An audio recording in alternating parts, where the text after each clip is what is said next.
Crime ওয়াচে আপনাদের প্রত্যেককে স্বাগত জানাচ্ছি। আমি মাকসুদুল হাসান। আশা করি যে যেখানে আছেন ভালো আছেন, নিরাপদে আছেন। আমরা এবার আপনাদের সামনে হাজির হয়েছি টাঙ্গাইলের খান পরিবারের অত্যাচার, নির্যাতন আর মানুষ খুনের ফিরিস্তি নিয়ে। এই খান পরিবারের নিষ্ঠুর ছুবলে যেসব মায়ের বুক খালি হয়েছে তাদের আর্তনাদের কথা তুলে ধরছি আমরা। তাদের খুনের তালিকায় যে শুধু প্রতিদ্বন্দ্বী রাজনৈতিক দলের নেতাকর্মীরা ছিল তা নয়, নিজ দলের বহু নেতাকর্মীর জীবন প্রদীপই নিভিয়ে দিয়েছে খান পরিবারের ভাইয়া বাহিনী।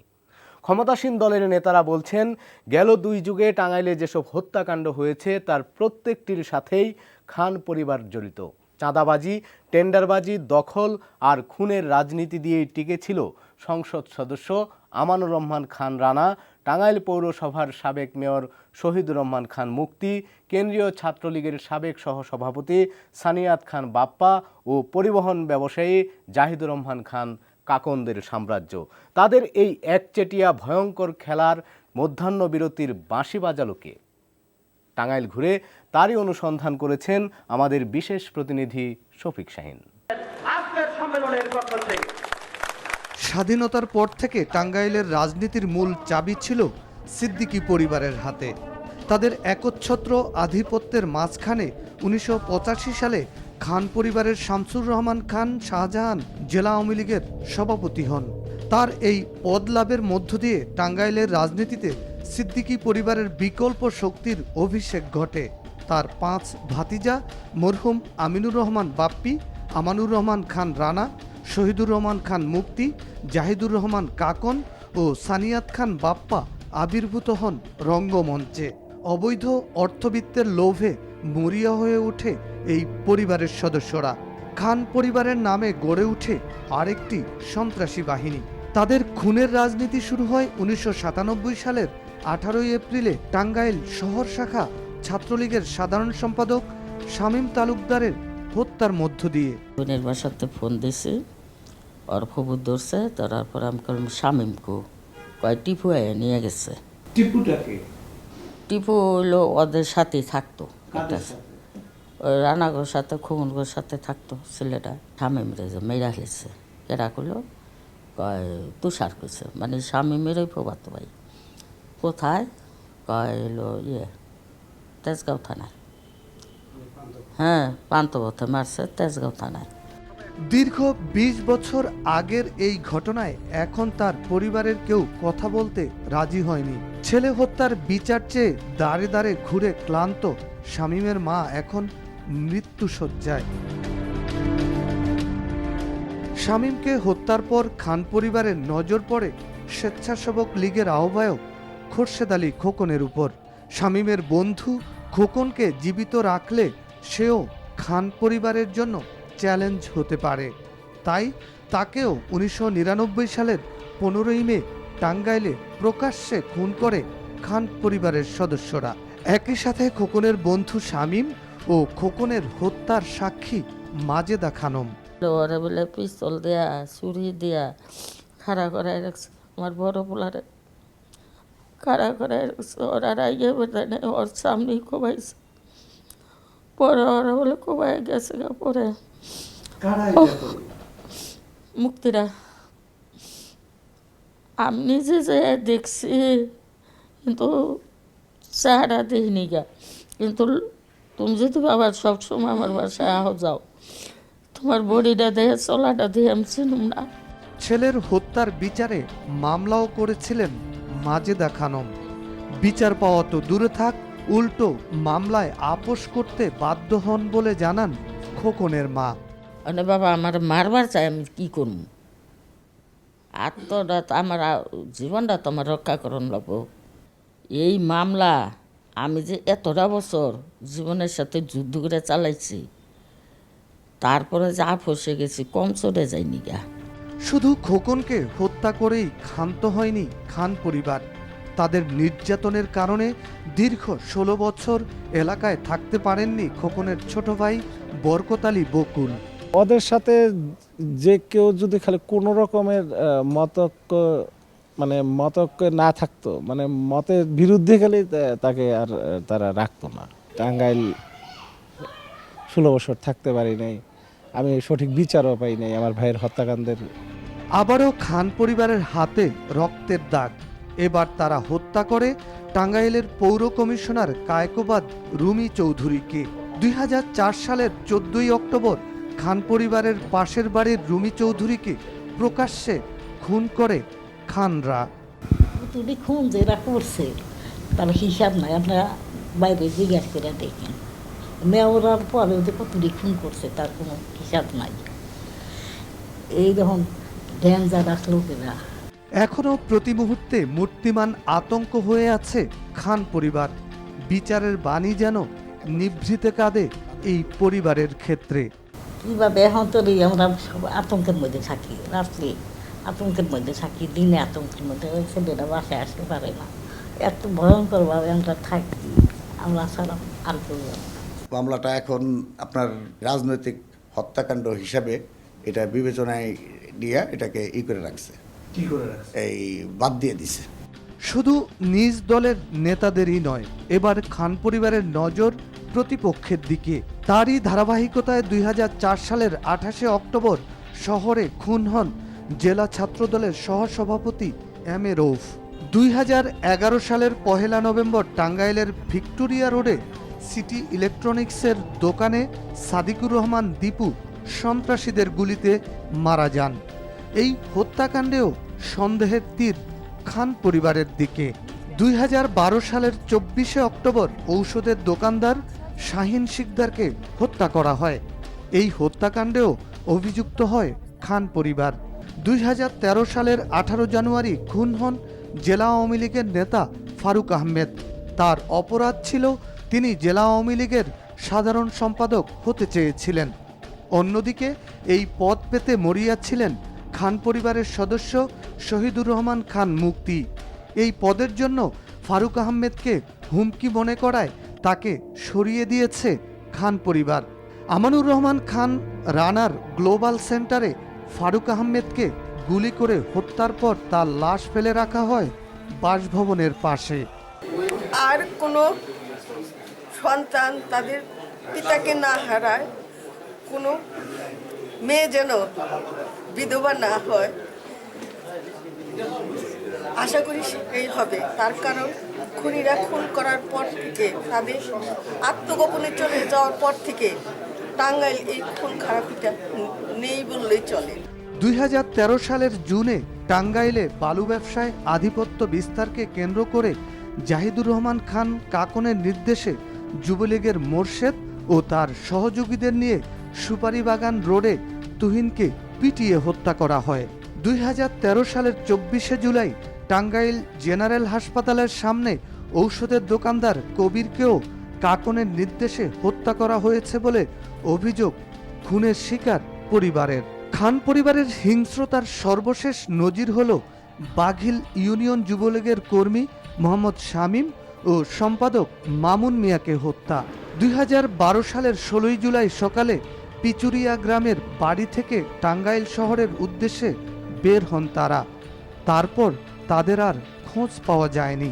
নিখোঁজ হওয়ার দিনেই খান পরিবারের ঘনিষ্ঠ সহযোগী ও যুবলীগ নেতা মোর্শেদের অফিসে উচ্চস্বরে সাউন্ড বক্স বাজিয়ে শামীম ও মামুনকে হাতুড়ি দিয়ে পিটিয়ে ও কুপিয়ে নির্মমভাবে হত্যা করে বাসাইল উপজেলার নদখোলায় নদীতে লাশ ভাসিয়ে দেওয়া হয়। ছেলের নিখোঁজ হওয়ার পর মামুনের বাবা ক্যান্সারে আক্রান্ত হয়ে এখন সে মৃত্যু পথযাত্রী।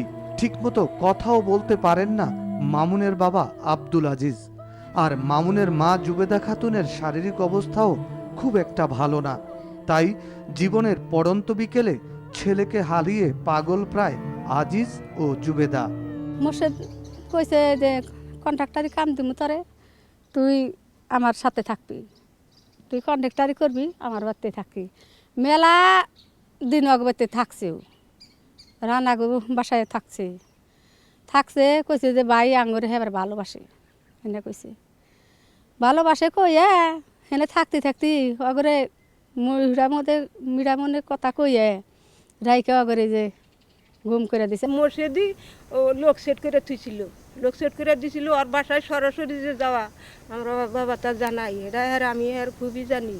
জানে কেউ লোক সেট করে থুইছিল, লোক যে ঘোরাঘুরি করছে। পরে তো মাসের কাছে শুনলাম যে একবার তো বলে উঠছিল আমার বাবা, ওই হুন্ডা নয় বলে একমাত্র ছেলেকে হারানোর বেদনায় কাতর মামুনের বাবা হাবিবুর রহমান ও মা আসিয়া খাতুন। পাশাপাশি বাড়ি হওয়ায় শামীম ও মামুন একই সাথে চলতো। তাদের জীবন প্রদীপও নিভিয়ে দেয়া হয়েছে একই সাথে। আমার বাবা বলে আমি আপনি বলবো এই যে আমি দাঁড়ে আপনি সোজা যাইব। দর্শক, টাঙ্গাইলের রাজনীতির মাঠে পক্ষ বিপক্ষকে নেতৃত্ব শূন্য করার যে ভয়ঙ্কর দায়িত্ব নিয়েছিল খান পরিবার, দিনে দিনে তাদের পাপের বোঝা ভারী হলো কিভাবে, কেমন করে? এখন সবাই জানতে পারছে ওই জেলার প্রত্যেকটি খুনের সাথে খান পরিবার জড়িত।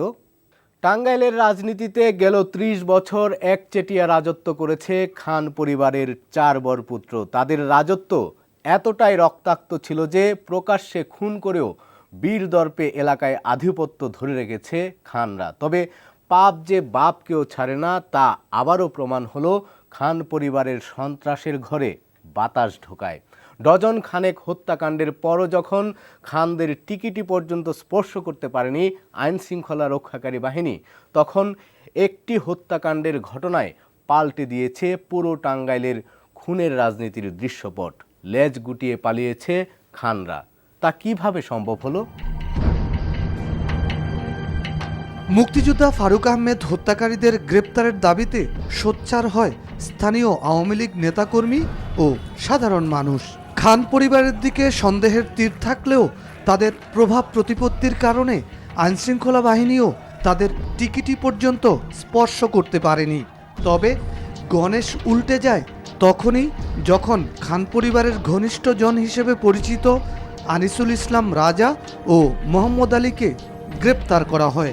তারা আদালতে জানায় মুক্তিযোদ্ধা ফারুক আহমেদ হত্যায় জড়িত টাঙ্গাইল আওয়ামী লীগের দলীয় সংসদ সদস্য আমানুর রহমান খান রানা, তার 3 ভাই মুক্তি, কাকন ও বাপ্পা। টাঙ্গাইলে এখন পর্যন্ত আমি যা বুঝেছি যে তাদের যে বিশাল ক্যাডার বাহিনী ছিল, এই ক্যাডার বাহিনীর মূল লক্ষ্য ছিল চাঁদাবাজিকে নিয়ন্ত্রণ করা এবং খুন এবং অন্যান্য যে অপরাধকর্ম, বড় অপরাধকর্মগুলোর মাধ্যমে এই চাঁদাবাজি সহ এখানে রাজনৈতিক কর্মকাণ্ডকে তারা নিয়ন্ত্রণ করতো এবং পুরো রাজনৈতিক মাঠ নিয়ন্ত্রণ করত। শুধু আওয়ামী লীগ নেতা ফারুক আহমেদ নন, এবার বেরিয়ে এলো টাঙ্গাইল সদর উপজেলা বিএনপির সহসভাপতি ও দাইন্যা ইউনিয়ন পরিষদের চেয়ারম্যান রফিকুল ইসলাম ফারুক হত্যাকাণ্ডের সাথে এমপি রানা ও তার ভাইদের সম্পৃক্ততার কথা। সানিয়াত খান বাপ্পার নির্দেশেই তার দেহরক্ষী শাহজাহান মিয়া ফারুক চেয়ারম্যানকে হত্যা করে। শাহজাহান মিয়া আদালতে দেয়া স্বীকারোক্তিমূলক জবানবন্দিতে এমন তথ্য দিয়েছে বলে জানায় গোয়েন্দা পুলিশ। বাপ্পা যেদিনকে আমার ভাইকে এরকম ভয় দেখাইছে, তার 3 দিন পরেই সকালবেলায় আমার ভাইকে বটতলার কাঁচা বাজারে প্রথমে গুলি করে এবং তার মাথায় 2-3টা দায়ের কোপ দিয়ে আমার ভাইকে হত্যা করে। আসামিরা স্বীকার করেছে যে আমরা 10 লক্ষ টাকার বিনিময়ে ফারুক চেয়ারম্যানকে হত্যা করেছি, এই টাকাটা বাপ্পা দিয়েছে। বাঘিল ইউনিয়ন যুবলীগ কর্মী মোহাম্মদ শামীম ও সম্পাদক মামুন মিয়া হত্যাকাণ্ড ও লাশ গুমের ঘটনায় এজাহারভুক্ত আসামি জাহিদুল ইসলাম ও শাহাদাত হোসেন সাধুকে গ্রেপ্তারের পর তারা নিজেদেরকে এই হত্যাকাণ্ডের সাথে জড়িয়ে আদালতে স্বীকারোক্তিমূলক জবানবন্দি দেয়। 2012 সালের একটি মামলা ছিল যেটা জোড়া খুন ছিল, মামুন এবং শামীম দুজনকে তারা গলা কেটে হত্যা করেছিল। সেটা আমরা উদ্ঘাটন করতে সক্ষম হয়েছি এবং সেটাও তাদের ইনভলভমেন্ট এসে এবং তাদের ক্যাডার বাহিনীর ইনভলভমেন্ট আমরা পেয়েছি। তাদের নির্মমতা থেকে রক্ষা পায়নি জেলার প্রবীণ আওয়ামী লীগ নেতারাও।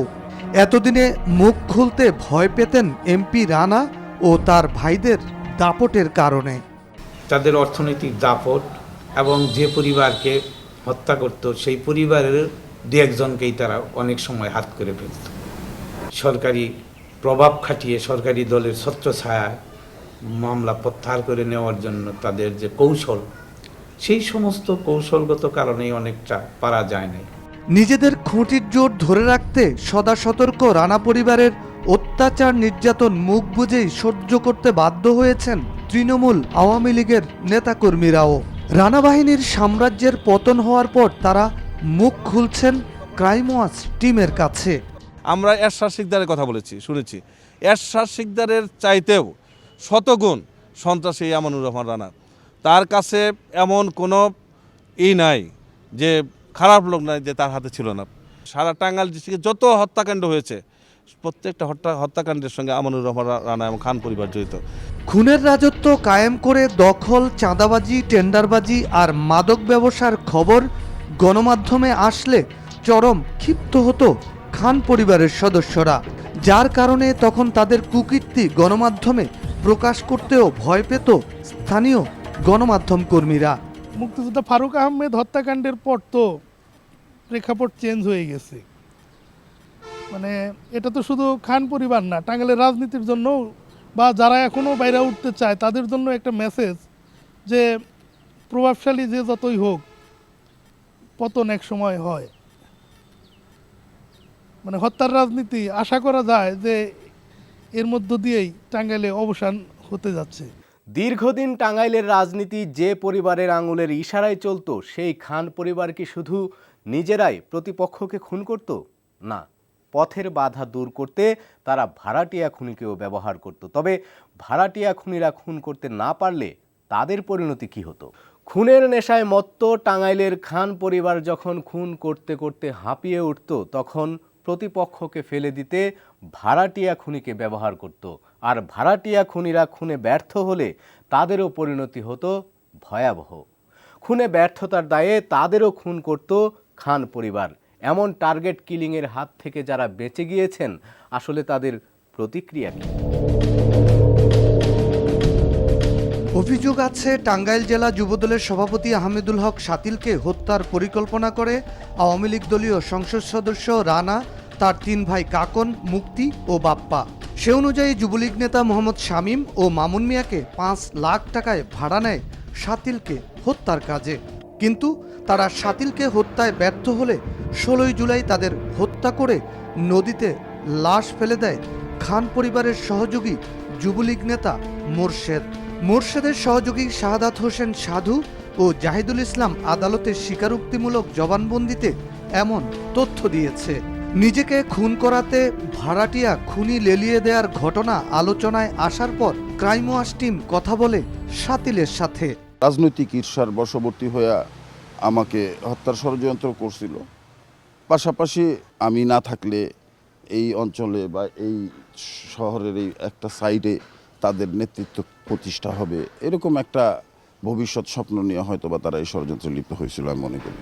যারা তাকে হত্যার জন্য লোক ভাড়া করেছিল তাদের দৃষ্টান্তমূলক শাস্তি দাবি করেন শাতিল। জঘন্য একটা ঘটনা এটা, এই জঘন্য ঘটনার দৃষ্টান্তমূলক শাস্তি চাবো আমি, এবং সেটা নিরপেক্ষ তদন্তের মধ্যে দিয়ে, এটা আমার কনসিকুয়েন্স।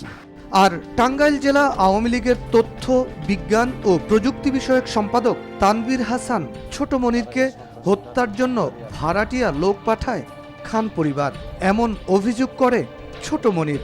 তাকে হত্যা করতে আসার পথে পুলিশের তল্লাশির মুখে পড়ে ক্যাডার বাহিনী। তখন তাদের গুলিতে নিহত হন পুলিশের এএসআই নুরুল ইসলাম। এএসআই এখানে একজন মার্ডার হয়েছে, তারও মামলাটা বিচারাধীন আছে, যদিও এদের ডাইরেক্ট ইনভলভমেন্ট আসেনি, বাট এদের ক্যাডার বাহিনীর সম্পৃক্ততা আমরা পেয়েছি। সেটা কিন্তু 24 জনের বিরুদ্ধে চার্জশিট হয়েছিল। এ ব্যাপারে কথা হয় ছোট মনিরের সাথে। আমি তাদের প্রতিবাদ করতে গিয়ে আমার এই বাড়িটা তারা ভেঙে তছনছ করে দেয় এবং কি আমাকে হত্যা করার জন্য সন্ত্রাসী ভাড়া করে, সেই উল্কা নামে সন্ত্রাসী রানার ক্যাডার ছিল, সেই সন্ত্রাসীর হাতে গুলিবিদ্ধ হয়ে এসআই নুরুল ইসলাম ঘটনাস্থলে মারা যায়। শুধু তাই নয়, ঘাটাইল বিজিবি সরকারি বিশ্ববিদ্যালয় কলেজের ভিপি আবু সাইদ রুবেলকে কারাগারে বসেই হত্যার নির্দেশ দেন ওই এলাকার সংসদ সদস্য রানা।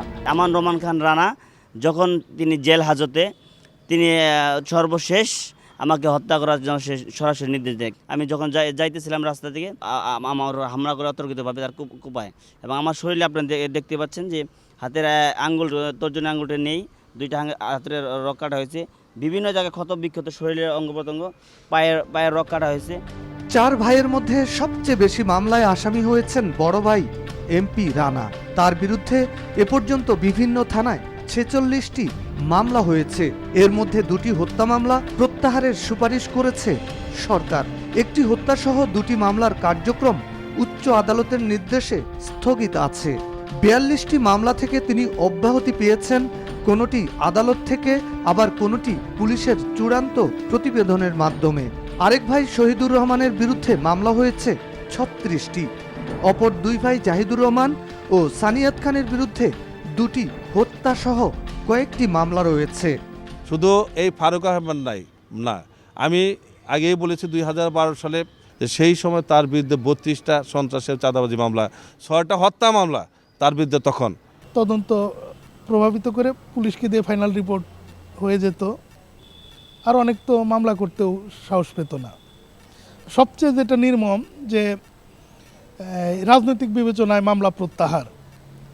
2টো হত্যা মামলা, রোপ এবং রুমি, 2টা হত্যা মামলা রাজনৈতিক বিবেচনায় প্রত্যাহার করে নিল। তো এতে তো নির্যাতিত যারা মামলা করবে তারাও তো মানে শঙ্কিত হয়ে যায় যে তাদের বিরুদ্ধে মামলা করলেও সরকার প্রত্যাহার করে নেয়। ক্রাইম ওয়াচ টিমের অনুসন্ধানের খবর পেয়ে আত্মগোপনে থাকা শহীদুর রহমান খান মুক্তি লোক মারফত কিছু ছবি ও তথ্য পাঠায়। তারা একটি ছবি পাঠিয়ে দাবি করে খান পরিবারের বিরুদ্ধে ষড়যন্ত্রের অংশ হিসেবে মুক্তিযোদ্ধা ফারুক হত্যা মামলার তদন্ত কর্মকর্তা বিরোধী রাজনৈতিক শক্তির সাথে বৈঠক করে মামলার তদন্ত ভিন্ন খাতে নেয়।